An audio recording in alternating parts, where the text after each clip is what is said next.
Hey folks, welcome back to the Dice Tower. I'm Sam. I'm JT. And this is our bottom 5 cooperative games. That is numbers 10 through 6 of our top 10. These are good games, people. So don't let the title fool you. Got a few backlash from last week again. All right. And my answer to them was, hey, we've been doing this for 7 months now. 6 through 10, my friends. 6 through 10. We talked about this a little bit, and I think that we are pretty much on the same page again. I would agree. Because I didn't include, I included one game that could be considered semi-cooperative, but it's because you can play the game not semi-cooperative. And that's how I prefer it. So there's that. There are some games that you can play cooperatively, but then you only have one winner. Yep. That's not a cooperative game. Do you play Haunted House on the Hill cooperatively? No, I'm just kidding. I don't play that game anymore. I'm just kidding. It's not that bad. It's not, but I just don't own it, Nah. and it's not one that I ask people to play. We are also doing our average, heaviest, and lightest weight games. Mm-hmm. So my lightest weight game on this list was 1.04. Wow. I know. Mine was 2.03. Yeah. And I thought that was pretty low. My average was a 2.21. Wow. My average was 2.94. Whoa! Whoa! If I'm going to play cooperative games, I want them to be difficult and My chunky. heaviest game was a 3.15. My heaviest was a 4.07. Oh! 4? Mm-hmm. Oh, I'm interested. I to see like what my that one cooperatives is. to be 4?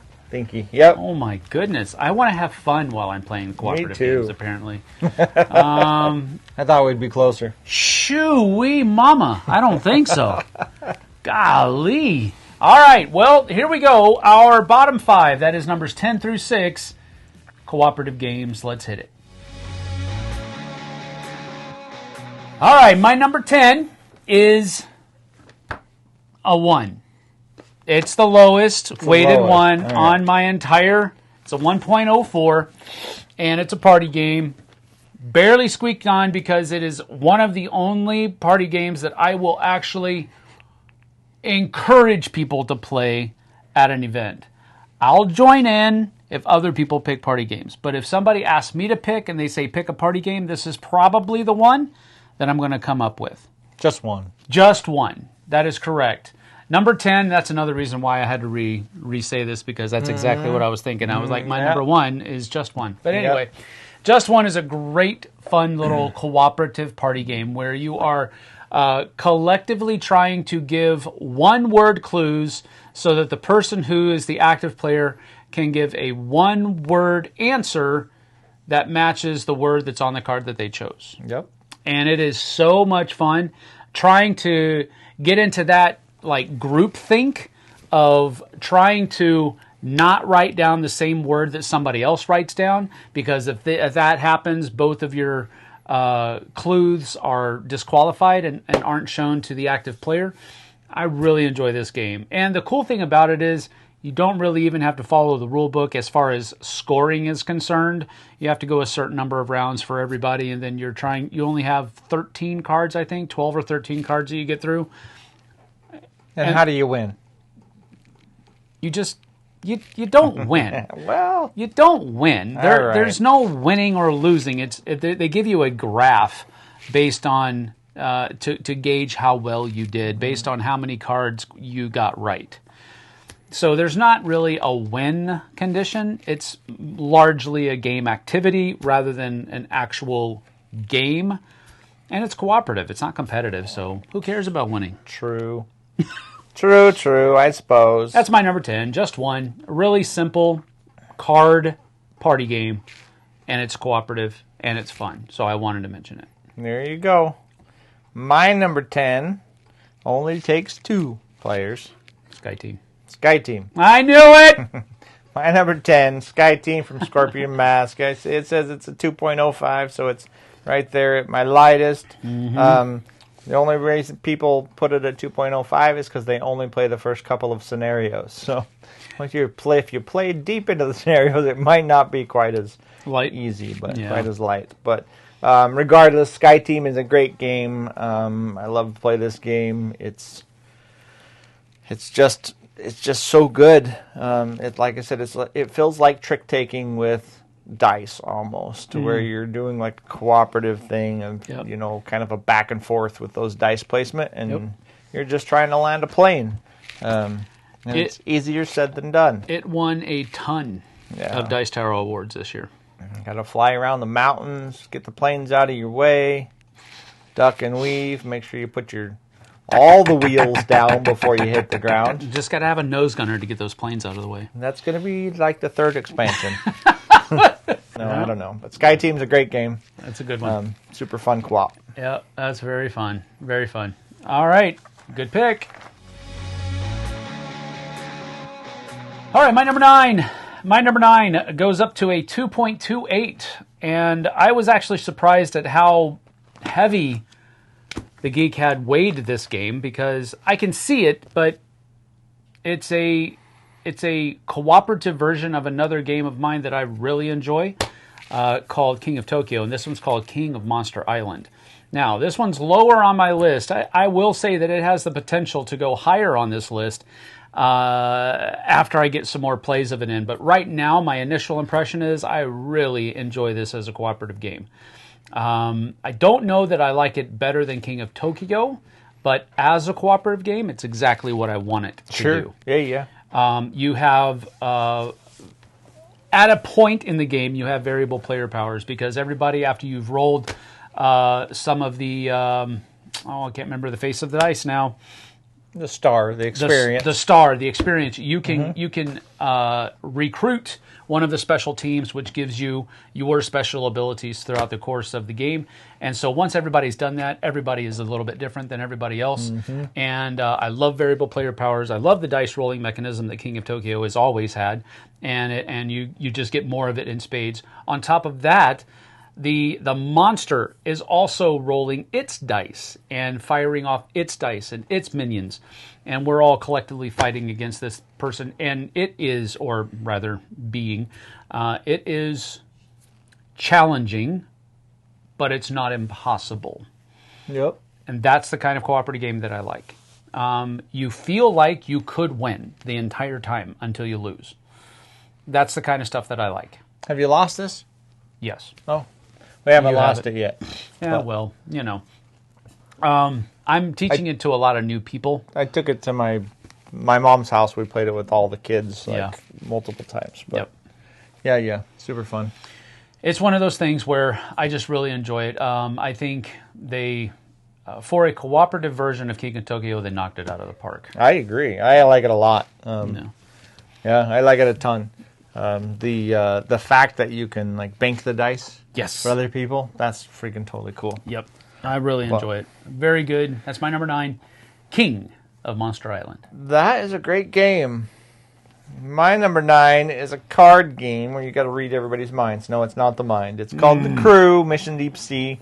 Okay. The Crew is a great cooperative game where you're all working together to make everybody get the right tricks and meet their goals. And you have to do that without talking. You have one communication card, which can tell a lot. But after that, it's just a whole bunch of, why did you do that? Or how did you do that? No, I'm just kidding. It's just a lot of fun. The Crew's been up there in my list for a long time, since it's been out. But I really love The Crew, Mission Deep Sea, specifically, which is the second version. But yep, it's a great co-op. I have to admit, the first time I heard cooperative and trick taking used in the same sentence, I was like, no way, they're not going to be able to pull it off. But they really did. They really did. They really did. Yep. The Crew is a great game, and I haven't played it as much as I would have liked to. But the times that I have played it, it's been a great fun time. Really good pick. My number 8 is the heaviest game on my list. Right on. 3.15, which is at his low end. 3.15, and this is a game from a company I used to work for, and I really enjoyed this cooperative game, and it really felt like a little bit of a nuance on a cooperative game because you aren't different characters playing different people. You're not, the players aren't playing different people. You're all controlling one person through that person's virtues. Gotcha. Solomon Kane. And the one downfall of the game, I guess, and it's one that we've talked about before, is that one of the virtues can sometimes feel, or more sometimes, depending on the scenario at hand. But one or more of the virtues might seem a little less useful. Sure. At some point in the game, or at different points in the game, and I can definitely see that. But I loved the novelty of we're all controlling Solomon Kane through the usage of the different virtues that make him who he is. Yep.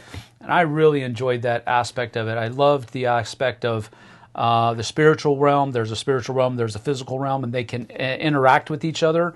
I loved that idea behind the game as well, and I also loved the story line of the game as well. The Solomon Kane has always been, I'm not deep into the whole graphic novel or books reading of it, but he's always been a character that I've been interested in. Yep. And so that helped a lot as well with my enjoyment of the game. But I think its main detractor is that there's so much of it. It's I hard. don't know if that's a detractor. I mean, for mean, any game that's like that, it just piles and piles of content. It comes in 6-7 boxes. Yeah. So I'm like, Yep. that's a little bit difficult, but I really enjoy the game. That's my number 8, Solomon Kane. Nice. I like the fact that all the bad guys in there are all, any of them can whoop you. Yeah. And any of them you got to be careful with. Yep, It you doesn't gotta be matter if careful. it's the farm boy with the pitchfork. You got to be careful. So, be careful. Yeah, that's a cool game. All right, my number 8, and I had to put it on this list because it is the cooperative classic, and that is Pandemic. In all of its forms and glory, from Z-Man Games. Yep. Pandemic is just a solid cooperative game that I think bred a lot of cooperative games over the years. Absolutely agree with I that. love Pandemic. Actually, Mel and I are just about ready to finish season 0 now. Finally. Yeah. Tu Brute, What a great cooperative game. take thy dagger from my back. Yeah, come on. It was 2 years, 2.5 years since last we played it. I know, I'm just kidding. So, That's cool. I do enjoy, I will say, spoilers, I didn't put any Pandemics on my list. I really enjoy Pandemic. And what JT said earlier kind of helps me encapsulate my feelings about Pandemic. I think it is the OG. Mm-hmm. I think it's the one that kind of blew open the cooperative category or genre, and really kind of paved the way for a lot of other games to be made. And that's where I think its fame should lie. I don't think that it's a bad game at all, not even close.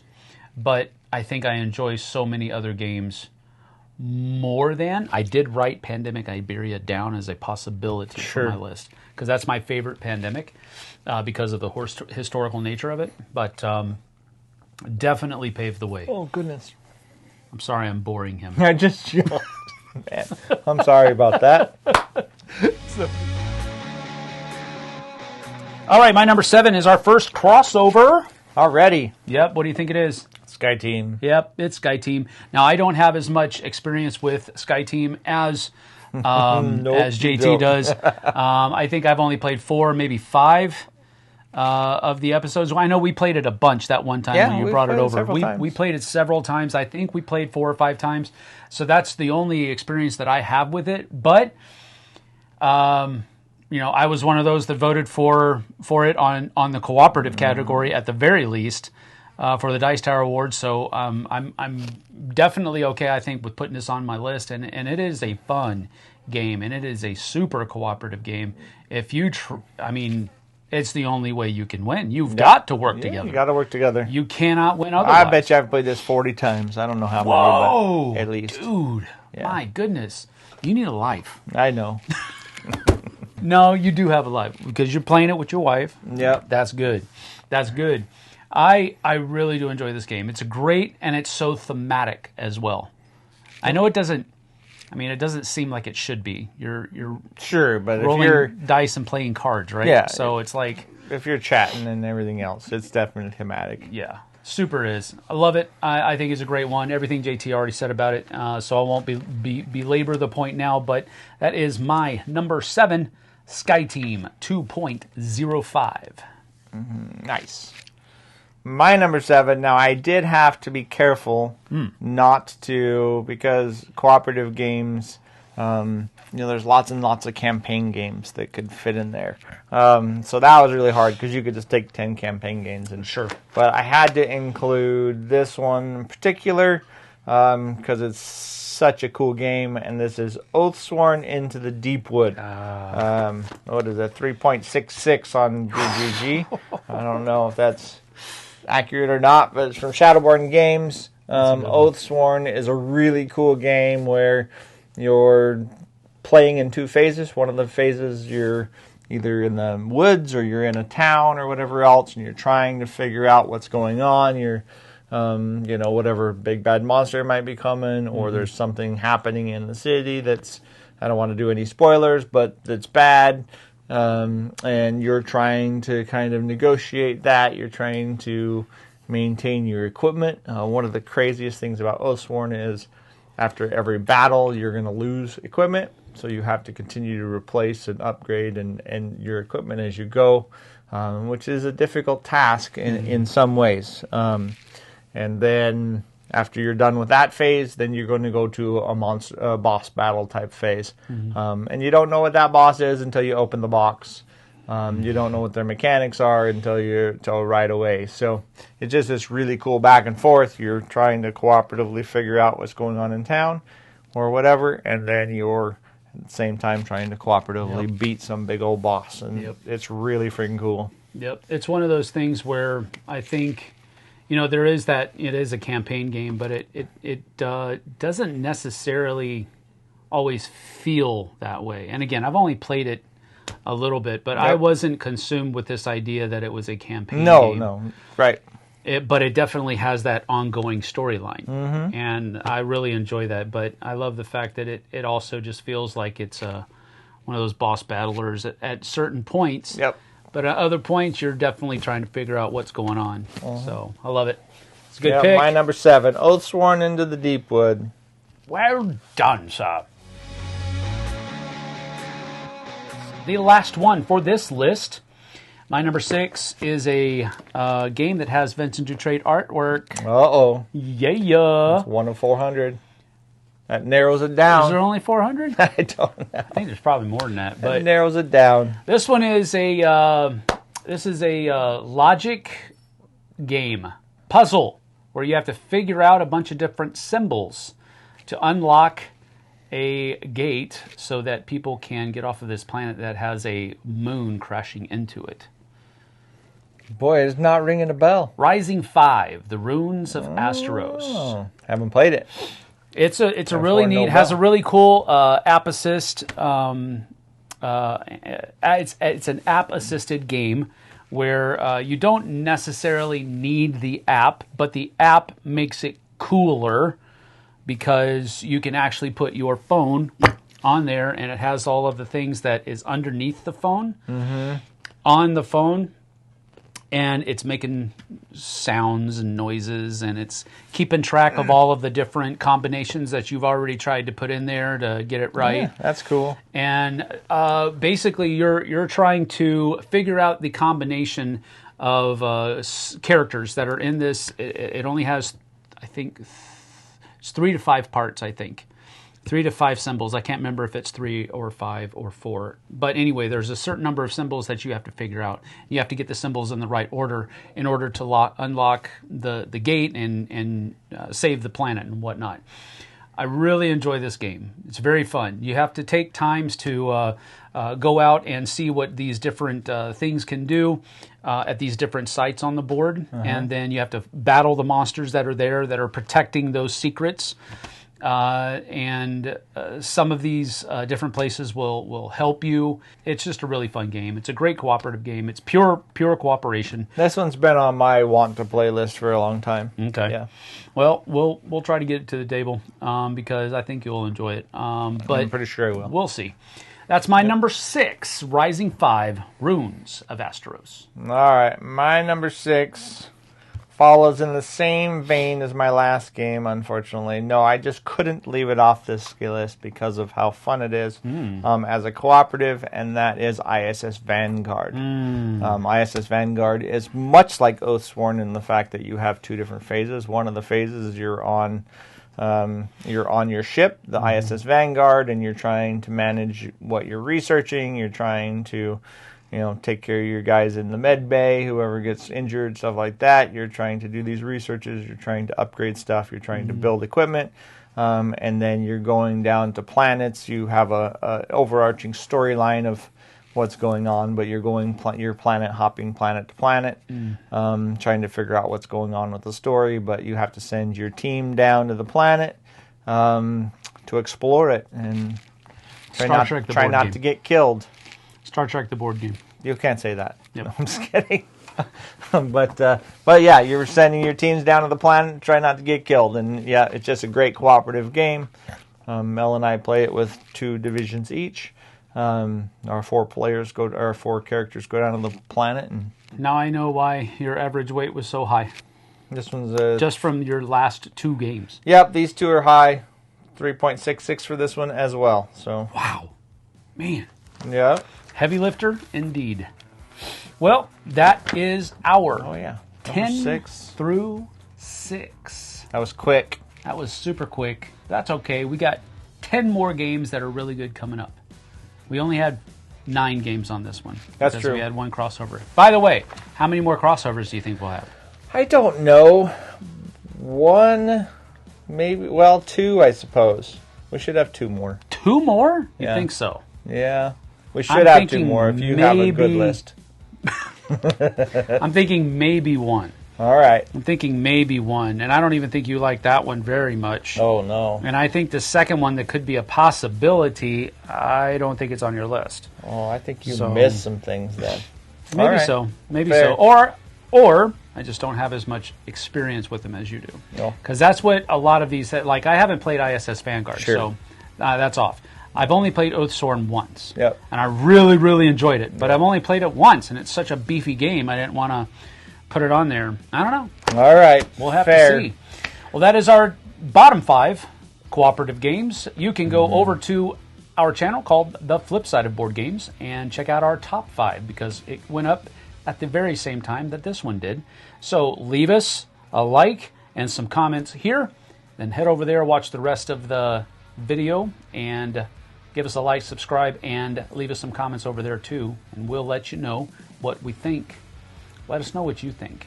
Yeah, what are your favorite cooperative games? Absolutely. Stick them down there. Let's check them out. Check them out.